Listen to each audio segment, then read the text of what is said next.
Você queria alguém para te orientar nos seus exames? Alguém que já errou tudo que você ainda vai errar? O tempo de experiência traz isso para a gente.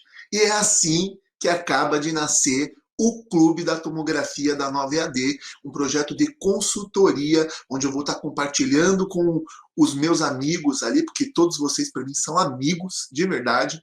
Tenho um carinho enorme por cada um de vocês que assiste, comenta, curte, compartilha, está interagindo conosco nos nossos canais. E já nasceu o projeto de consultoria da 9AD para ajudar você a ser um profissional de excelência.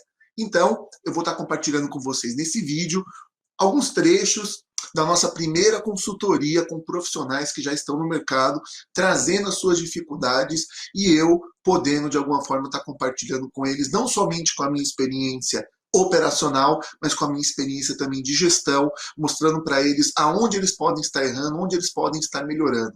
Então, se você não sabe o que é uma consultoria, assista esse vídeo até o final, porque eu tenho certeza que você vai despertar para um novo mundo. Porque, veja, tudo que você já errou, está errando e vai errar, eu também já errei. Mas hoje eu consigo, com a minha experiência, ajudar os nossos profissionais e também futuros profissionais. Então vamos lá, essa consultoria que foi muito bacana, muito maravilhosa, experiências trocadas e muito aprendizado. Bora lá! Tamo junto aqui, gente. Obrigado por estarem participando aqui desse projeto. Então, antes da gente começar, o que é importante a gente entender? A gente precisa entender o que é uma consultoria, né? O que é uma consultoria, o que é um curso, porque são coisas totalmente diferentes. O que é uma consultoria? A consultoria, ela pega os problemas que vocês têm e apresenta possíveis soluções. E, melhor ainda da consultoria, é identificar problemas que muitas vezes o cliente nem percebeu que ele tem. Então, às vezes, os problemas, em gestão, a gente fala muito o seguinte: quando você tem um buraco pequeno na empresa, onde fica escorrendo ali décadas de dinheiro, ele fica ali, ó, e vai embora. Quando você tem um buraco grande, o que acontece? Vai lá e tapa o buraco. Né? Então, o problema são os buracos pequenos. Então, às vezes, nós temos pequenos buracos na nossa rotina de trabalho que a gente não percebe. Então, às vezes, a gente tem alguns buracos na nossa formação que atrapalha a gente de trabalhar mais e melhor e a gente também não percebe. Então, a consultoria, ela tem essa visão de conseguir de fora, porque não sei se vocês já ouviram isso, né? Mas normalmente quem está de fora enxerga melhor do que quem está dentro de um problema. Né? Por exemplo, você vê relacionamentos, por exemplo. Né? Sempre tem alguém de fora que está vendo alguma coisa que os outros dois que estão envolvidos ali não estão vendo. Né? Não quero dizer que sempre quem está de fora, de fato, está vendo algo que possa solucionar um problema. Às vezes quem está de fora até traz problema. Então, por isso que é importante a gente ter consultorias de qualidade. Então, para esse nosso primeiro encontro aqui do Clube da Tomografia da 9AD, eu propus para vocês que vocês trouxessem para mim, primeiro, qual é o equipamento que vocês trabalham. E assim, se não souber também explicar detalhadamente, é um ponto que a gente precisa identificar para resolver, porque para você trabalhar melhor com a ferramenta, você precisa conhecer ela bem. Né? Não adianta, por exemplo, eu pegar uma motosserra e entrar no meio de uma floresta. Eu não conheço uma motosserra. Eu não sei como é que funciona uma motosserra. Eu, com a motosserra no meio da floresta, é capaz de eu me matar, em vez de resolver o problema. Então, por isso que é importante a gente conhecer. Tá? Mas para a gente poder começar aí, pedir para vocês se apresentem, e aí a gente vai na mesma sequência da apresentação, seguindo as perguntinhas lá. Qual o equipamento, qual a sua maior dificuldade de exame e qual é o maior índice de reconvocação do seu serviço. Vamos deixar as damas começar primeiro, né? Vamos lá, Suzana. Bom, como vocês já viram, eu sou a Suzana. Lá o aparelho é um Siemens 64 canais. Lá era um GE antigamente, né? Então, esse está encostado, né? Ah, está encostado. Tá, esse não funciona mais. Agora o que está operando lá é o Siemens, e é um belíssimo aparelho. E assim, para mim é um Camaro. Mas eu estou engatinhando. Quem cuida lá da parte de qualidade? O bom da tomografia, assim, não. O que é legal, os colegas são muito bacanas, né? Quando a gente precisa de um help, tanto os de dentro quanto os de fora são maravilhosos. Qual que é o Siemens que você tem lá? Single. Peraí, single acquisition, não sei falar. The book is on the table. Tá, quantos canais são? Oi? Quantos canais são? 64. 64 64. canais. Uma senhora nave, né? Bacana. Então, puxa, eu queria explorar aquele aparelho por completo, mas tem chão, tem chão. Não, bacana. Agora deixa o Marcos falar qual que é a máquina dele para a gente poder desenvolver e se apresentar. Fala aí, Marcos. Boa tarde. Boa tarde, querido. A máquina que eu estou trabalhando atualmente é uma Somaton Up da Siemens de 32 canais. Bacana. Galera da Siemens. O bom é uma cidade pequena, né? Uhum, 32 canais aí tá voando alto, né? Não tem sim. dificuldades, acredito eu. É que está atendendo também as cidades do interior aqui, mais próximas, né, da região. São Miguel Arcanjo, às vezes Angatuba também, aliás, muitas vezes, né, Guareí também, mas essas cidades do interior também. A gente está suprindo eles aqui. Bacana, bacana. Vamos lá, então. Agora de volta para Suzana. Suzana, qual que é a sua maior dificuldade hoje? Hum, eu ainda tenho, assim, receio nos exames contrastados, né? Questão de protocolo. Por exemplo, lá a gente tem muito abdômen. Tá, Então, fazer só portal, fazer arterial, uma bacana. néfron, é aí que dá uma pegada legal para mim. Qual fase usar em qual situação, você diz? Isso. Eu Tá. sinto essa dificuldade às Então, hoje a vezes, sua né? maior dificuldade, o que te deixa de cabelo em pé, dores no estômago, é quando chega os abdômenes lá, que é com contraste, e aí você fica na dúvida, poxa, eu faço trifásico, não faço trifásico, tá boa essa Exatamente. imagem, não tá? É isso? Só para eu entender. Isso. Bacana. Marcos, sua maior dificuldade? É, alcançar uma qualidade maior ali, por exemplo, no TEP, né? Porque muitas vezes a gente vê que é para jogar o ROI na veia cava superior, uma vez é para jogar no tronco pulmonar, Tá, legal. que varia muito também de paciente para paciente, patologias diferentes ali, né? Já vi Isso. veia cava, não veio o nome na cabeça agora, mas que se bifurca, né? Daí fica um pouquinho mais difícil, né? Tem as variações anatômicas ali, isso que dificulta. Tá. E você tem bastante exame para TEP lá hoje? Acho que talvez por conta da pandemia, né? Sim, Possa ter pós- pós-Covid está aparecendo bastante exame para TEP. para TEP, né? E outra dificuldade também é pegar um arterial bom, por exemplo, no pescoço ou crânio, né? Quando pede arterial e venosa, né? Tá. Para pegar uma parte bem cheia de contraste mesmo ali, no arterial, de vez em quando não rola do jeito que eu queria, né?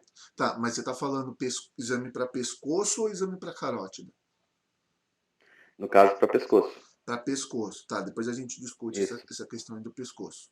Mas o sistema, as partes inevitáveis ali, né? Muito artefato de movimento, muitas vezes que o paciente não fica muito quieto ali, muitas vezes Aham. crianças que eles têm medo de fazer sedação, os pais não aceitam, daí a gente tenta fazer sem a sedação mesmo e acaba causando artefato de movimento, né? Mas por esses casos mesmo. Mas você tem o 32 canais ali. Você está tendo artefato de Sim. movimento, é uma questão de ajuste de protocolo. Porque no 32 canais e no 64, que é o caso da Rosana, cara, se ajustar direitinho, e aí depois a gente conversa sobre como fazer esses ajustes, a chance de você pegar mexendo é muito pequena. Porque são máquinas rápidas, entendeu? E aí, então, o que você pode fazer? Se você atende bastante criança lá, então.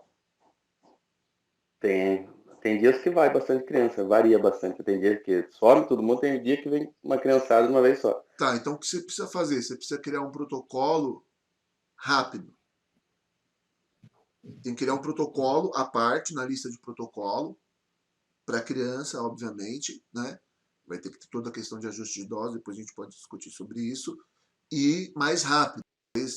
De cara, para essa questão das crianças aí, o ideal é que tenha um protocolo rápido.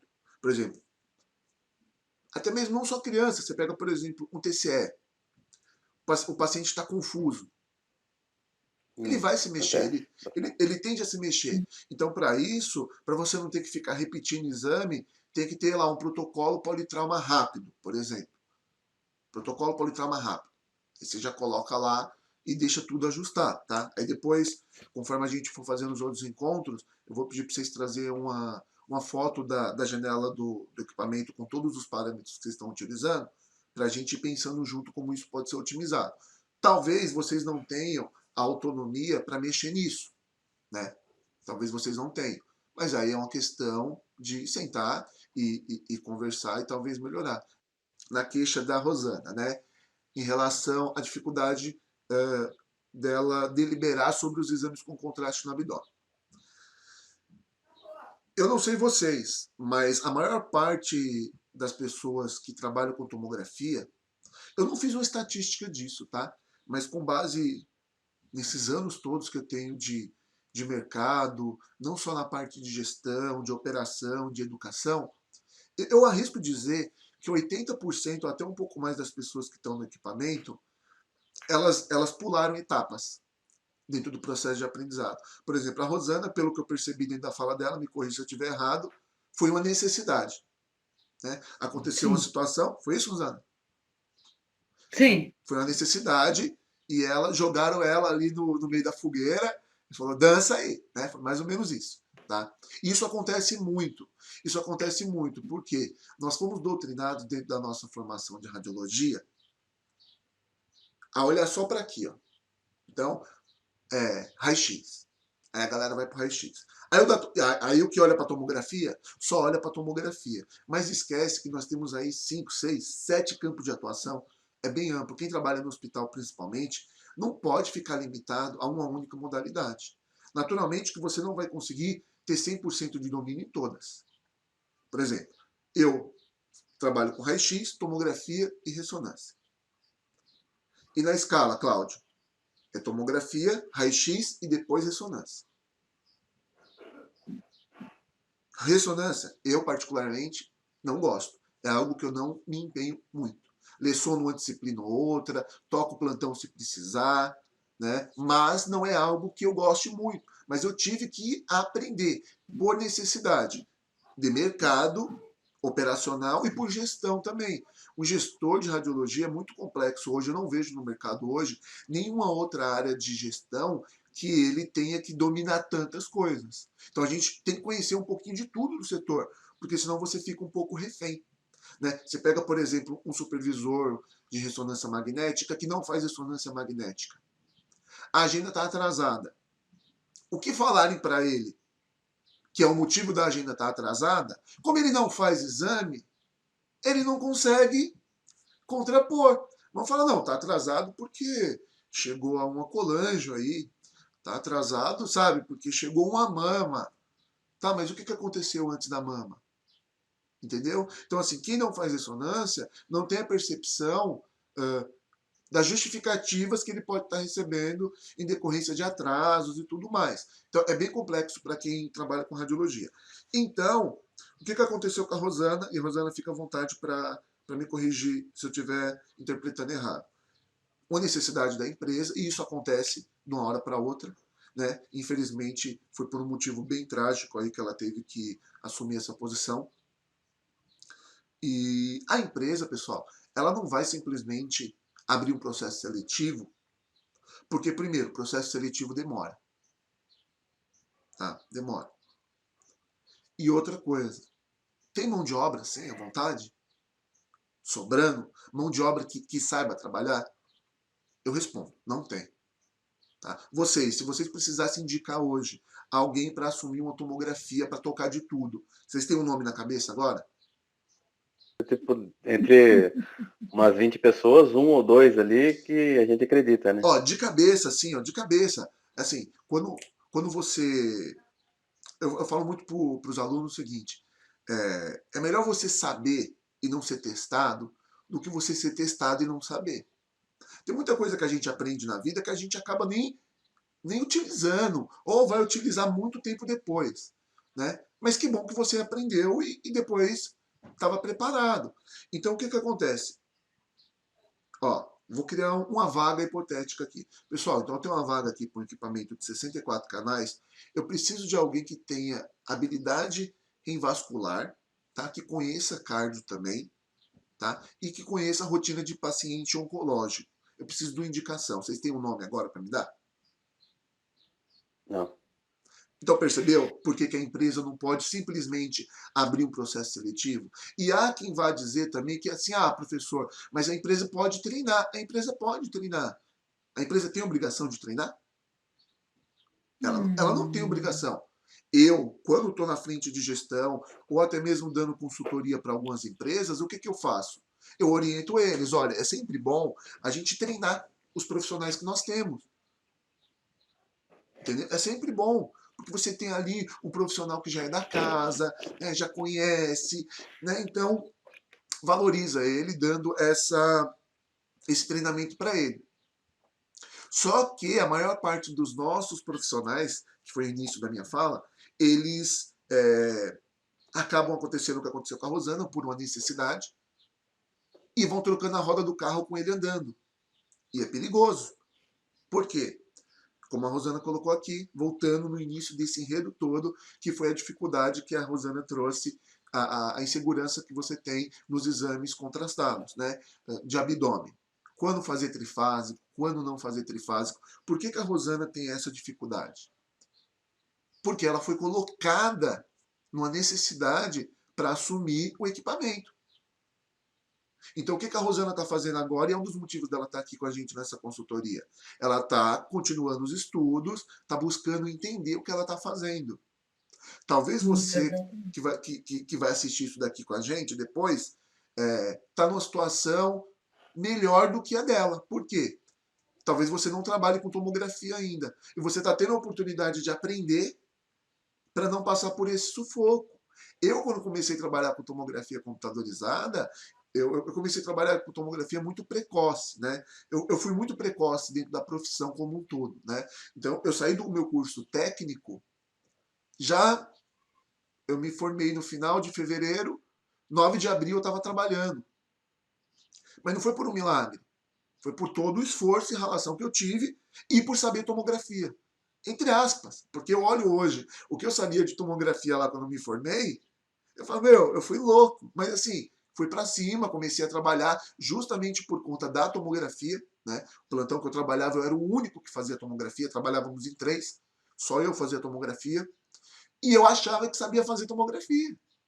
Até que eu comecei a passar sufoco. E aí? Comecei a passar sufoco e tive que correr atrás do prejuízo. E aí é o que a Rosana está fazendo. Então vamos lá, Rosana. Por que você está com essa dificuldade? Porque teve etapas puladas dentro do seu processo de aprendizado. E não foi por culpa sua. Necessidade da empresa, a empresa te colocou e você teve que aprender.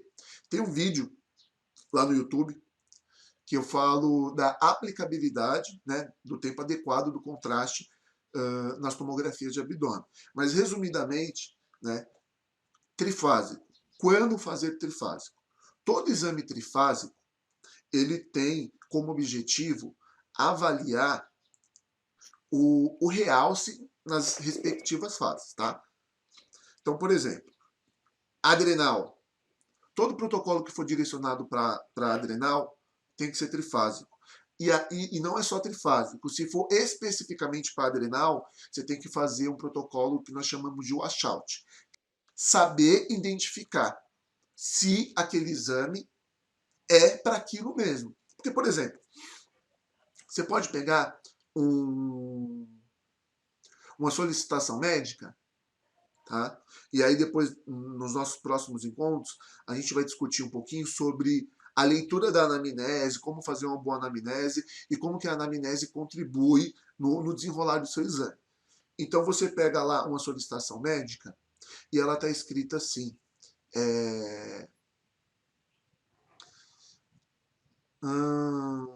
lesão sólida em suprarrenal direita, né? Eles pegaram essa imagem aí por um ultrassom, por exemplo. Fez um ultrassom prévio lá, beleza. E aí você fala, pô, o Cláudio falou para mim que se é suprarrenal tem que ser trifásico, né? E além de ser trifásico tem que ser corte fino, beleza. Só que cabe a você também, na hora que você fazer o pré-contraste, você analisar as imagens. Entendeu? Você analisou ali, olhou suprarrenal, tem nada na suprarrenal, tem nada no rim, tem nada em volta. Ultrassom, é comum acontecer esse tipo de interpretação aí que conflita com a tomografia. Às vezes é alça, tem gás e não sei o quê. Enfim, tem N explicações para isso. Então, mais uma coisa que você precisa aprimorar, Rosana. Anatomia. Primeira coisa. Ah, Cláudia, como que eu vou saber se tem um adenoma, um angiomiolipoma? Como que eu vou saber? Primeira coisa é você saber a anatomia. Porque se você sabe como é a anatomia, por exemplo, a minha mão tem 5 dedos. A mão de vocês tem 5 dedos também. A gente sabe que uma mão normal tem 5 dedos, certo? Se a minha mão tivesse 6 dedos, mas a gente não soubesse que o normal são 5 dedos, a minha mão passava despercebida com 6 dedos. Deu para entender?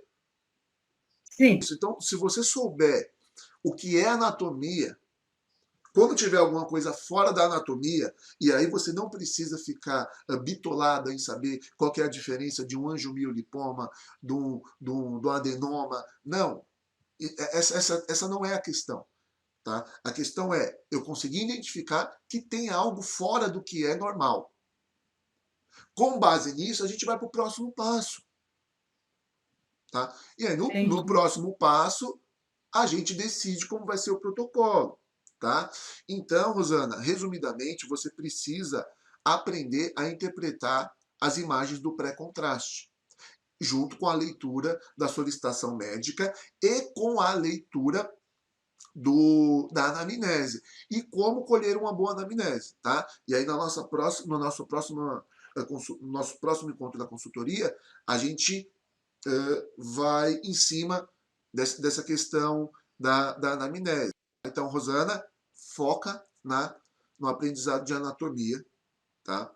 Lá no canal tem muita coisa. Você entrou na comunidade do Telegram quando, Rosana? Acho que foi no evento que teve do CRTR que eu não consegui me inscrever. Ah, tá, Aí, bacana. através Aí você foi para lá. E você, Marcos? de É Marcos mesmo, que tinha um outro ali. Você entrou quando lá, Marcos, na comunidade? Eu acredito que uns 3, 4 meses. É que Bacana. eu pesquisei voluntariamente ali, que eu já seguia vocês no YouTube, né? Aí você Eu pesquisou no procurei, Telegram achei. e achou. Sim. Pô, legal. Então, se você der uma olhadinha lá, Rosana, você que entrou agora mais recentemente, o Marcos pegou essa parte aí. Se você der uma olhada, se você clicar na aba lá em cima, você vai ver que tem tudo que já foi postado lá antes de você entrar, tá? Tá lá. E lá... Nova EAD e outros. Eu estou sempre... Eu tô inscrita já. Isso eu YouTube é a minha vida. Que bom, e assim, o YouTube a gente tá fazendo bastante coisa legal, tá? E inclusive esse nosso bate-papo vai para lá para a galera ver que assim tem um trabalho bacana mesmo sendo feito. Então, se você for lá na abinha e clicar lá, você vai ver que tem tudo que já foi feito. E lá nos posts anteriores você vai encontrar várias dicas, vários áudios, várias coisas relacionadas à anatomia. Não vamos entrar nisso aqui agora, porque senão a gente ia acabar se estendendo muito e fugindo do propósito do que eu expliquei que é consultoria. Né? Então a gente identificou alguns problemas aqui hoje. Né? Então o Marcos não tem um protocolo rápido no serviço dele, mesmo tendo um equipamento rápido. É assim, Marcos, com 32 canais, cara, não é para pegar imagem mexida. Então, nos nossos próximos encontros, a gente senta e traça uma estratégia aí para reduzir isso daí a zero. Gente, é sorte, não tem muito o que fazer. Mas se tratando de 64 canais e 32 canais, a gente pode desenvolver protocolos que vão fazer com que o exame seja mais rápido, só que aí também existem outras questões que a gente precisa sempre analisar. Tomografia, ela não é difícil. O problema é que ela é complexa. Eu não posso falar simplesmente assim para você, Marcos. Ó, vai lá, coloca a rotação de 0,5 e coloca o pitch de 1,9. Não dá. Sabe por quê? Que imagem que vai sair disso? Quanto que está usando de reconstrução iterativa para redução de dose?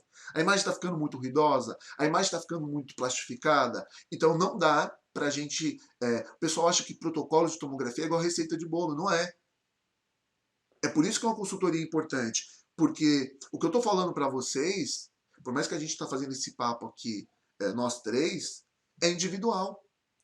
Talvez a Rosana capte alguma coisa que eu falei para o Marcos capte alguma coisa que eu falei para a Rosana, mas a aplicabilidade disso, ela é individual. Trabalhar. E aí, tipo a Lara, né? É a Lara. Então a gente tem que procurar sempre evitar o aumento de dose. Mas aí, o que é aumento de dose? Por exemplo, para a gente caminhar para o fim, para o nosso bate-papo, ficar com gostinho de quero mais. Você sabe quais são os limites de dose para cada exame? Sabe, Rosana? Cabeça não. Marcos? Sei que é o mínimo possível. Não, mas assim, existe limites para cada exame. Então, você percebeu como a gente tem uma deficiência na nossa formação? Porque, por exemplo, o Marcos falou, talvez aumentar, tá, mas talvez aumentar aí seja o correto, Marcos. Por quê? Eu não sei quanto que está dando de dose já no seu exame. Então, se você não sabe se está dentro do que é aceitável, como é que a gente sabe? Para a gente saber se uma coisa é muito ou pouco, a gente precisa de quê? Parâmetro. Né? Se a gente não tiver um parâmetro, muito e pouco, é algo extremamente subjetivo. Né? Por exemplo, a gente fala, sei lá, em dinheiro, R$1 milhão. É muito ou pouco? Para mim é muito. Depende. Para mim é muito. E pro Elon Musk, R$1 milhão? Pro Bill Gates? Não é tanto assim, né? Pro Bill Gates? Não é tanto assim. É o dinheirinho do café. Entendeu? É o dinheiro do café. Sim. Então a gente precisa de referência, tá? Então nos nossos próximos encontros a gente pode estar falando sobre essa questão. Né? E isso que eu estou falando para vocês, eu não tirei da cabeça. Né? Tá na RDC. Tá na RDC 330. Tá? Então existe tudo que é feito, pessoal, ninguém tira da cabeça. Existem normativas, existem resoluções, tá? Então a gente precisa buscar essas referências. Só que nós, do operacional, a gente fica preocupado ali só em fazer exame, só em fazer exame, só em fazer exame. E aí, às vezes, a gente se depara com algumas situações como essa, por exemplo, que a gente fica congelado. Por quê? Vou aumentar a dose aqui para reduzir o ruído. Putz, mas o princípio de Alara fala que eu tenho que usar a dose baixa. Mas você não sabe se você está usando dose alta. Porque você não sabe qual que é a Muitas vezes referência. você dobra a dose e dobra o risco também no paciente, né? Para você tentar alcançar uma qualidade maior, você vai ter que irradiar mais, às vezes. Ou você vai ficar repetindo. Sim, Às vezes é melhor repete, você... ainda não chega a qualidade. Exatamente. A radiação já foi. Exatamente. Então, às vezes, eu já vi, Marcos, o protocolo está errado. O protocolo está com uma modulação de dose errada. Está com modulação de dose com os parâmetros confuso. Aí vai ficar ruim mesmo. No nosso próximo encontro, depois a gente combina lá no nosso grupo, o questionário de anamnese, tá? E uma imagem que vocês achem que está ruim. E aí a gente discute essas imagens. Por que você acha que está ruim? Como melhorar? O que você acha que pode ser feito sobre essa imagem, tá bom? Porque assim, eu preciso entender qual que é o entendimento de vocês. Porque às vezes, por exemplo, tomografia de crânio causa muito isso. Porque está ruim, porque está ruidoso. Eu conheço um radiologista que ele gosta daquela imagem mais ruidosa para o crânio. Então o que é ruim? O que é bom? A gente precisa ter um pouco de parâmetro, tá? Então, para a gente caminhar para o fim, aí eu passo a fala para vocês, se vocês quiserem fazer mais alguma consideração. No nosso próximo encontro, o questionário de anamnese, para a gente poder discutir ele, e uma imagem de um exame aí que vocês acham que está ruim. E aí vocês apontam o porquê. Marcos, quer falar alguma coisa? O que salva muitas vezes a gente ali é os filtros, né? Isso, a gente pode mas discutir. não ficou tão boa aqui no crânio, né? Tem filtro para cérebro, também tem filtro para crânio mesmo, para ver a estrutura óssea e tudo mais ali.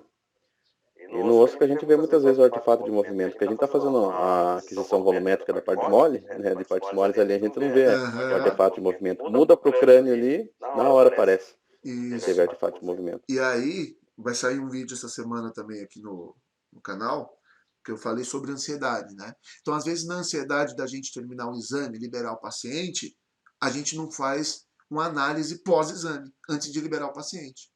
Terminou o exame, Isso acontece. o que a gente tem que fazer? Corre todas as imagens. Uma a uma, olha a imagem, olha, põe o filtro de osso aí do que o Marcos falou. Olha. Beleza, aí libera. No raio-x a gente faz isso, gente. Você não faz o raio-x e manda o paciente embora e depois olha o raio-x. Não, vai perder o dobro do tempo. Você entendeu? Então o que a gente faz? Faz o exame, senhor, aguarda aqui que eu vou processar as imagens e te informo. Ó, olhou a imagem, pô, tá bom. Senhor, tá liberado, pode retornar no médico. Não é assim que a gente faz no raio-x? Sim, o que facilita muito no equipamento é que ali tem umas teclas que mudam o janelamento antes de entrar para reconstrução. Exato. Né? Tipo F6, F5, partes moles, F6 Isso. para ver parênquima pulmonar, F7 para ver osso. Tem esses atalhos também que ajudam. Exatamente. Então são coisas que a gente precisa usar, né? E criar esse hábito, entendeu? Criar passos, entendeu? Fiz o exame, e depois do exame, o que eu faço? Eu tenho que checar, antes de liberar o paciente. Aí você libera o paciente na afobação, quando vai ver o paciente mexeu no final do exame. Porque tem equipamento, por exemplo, Toshiba. Toshiba é um equipamento muito bom, mas em alguns aspectos eu acho ele confuso. Ele faz aquela aquisição toda confusa, prévia, não sei se vocês já viram, é uma imagem de péssima qualidade, e depois vem a reconstrução do exame, que é a parte boa. Só que normalmente na Toshiba o reconstrutor é um pouco mais lento, tá? Então, você perde mais tempo esperando. Na GE, não. Saiu ali a aquisição, você já vê a imagem, bacana. Na Siemens, Não tem desculpa. não tem desculpa. Na Siemens, a mesma coisa. Entendeu? Na Philips, a mesma coisa. Você pode até fazer novas reconstruções, adicionar filtros e tudo mais para dar uma maquiada ali, mas não é o ideal. O ideal é que o volume bruto fique bom. Né? E é por isso que a gente precisa estudar os parâmetros de cada um bonitinho para a gente não... qual que é a palavra que eu já vi radiologista usando? Ai, meu Deus. Não vou lembrar agora. Tipo, plastificou demais o exame, sabe? A gente deu aquela maquiada no exame. Então a gente tem que tomar... Muitas vezes o paciente está com suspeita de AVC, só que algumas pessoas esquecem que eles vão avaliar também a parte óssea, né? Toda a estrutura ali. Muitas vezes na aquisição de abdômen, eu vejo também que muitos médicos radiologistas não avaliam a base pulmonar, que a gente tem que dar uma olhadinha no janelamento da parênquima pulmonar, né? Porque ainda mais na pandemia agora, várias vezes eu vejo base com vidro fosco ali, naqueles achados ali. Tem que olhar todas as janelas ali para ver se está tudo ok, né? Esse é o interessante. Você vê como é complexo tomografia, né? E tem gente que quer simplificar tudo dentro de um livro. Não dá. Não tem como. Não dá. Tem que ser uma bíblia ali. Tem que ser assim, ó. Entendeu? Rosana, suas considerações aí para a gente poder finalizar. A tomografia é que nem quando você vai tirar habilitação de carro, né? Você entra no carro, você tem que olhar o retrovisor, o breque de mão, tudo. É um monte de movimento simultâneo que é só com o tempo mesmo para a gente aprender. E é nessas horas que eu agradeço pessoas como Cláudio Souza, entre outros, que está aí na mídia para ajudar a gente a buscar conhecimento. Graças a vocês, obrigadão mesmo, viu? Porque muitas vezes a gente tira dúvidas dessas videoaulas e é muito bom, muito construtivo. Agradeço de coração. Bacana. Então, ó, vamos combinar agora, depois, no decorrer do dia, não precisa ser exatamente agora, lá no nosso grupo da consultoria, o nosso próximo encontro, tá bom? E esse conteúdo aqui vai estar sendo disponibilizado depois, vou ver como que eu vou fazer para a galera. E obrigado aí pela autorização do compartilhamento dessa nossa consultoria. Então é isso, pessoal. A gente se fala aí no grupo e organiza o nosso próximo. Valeu? Cláudio, muito obrigado. Até mais.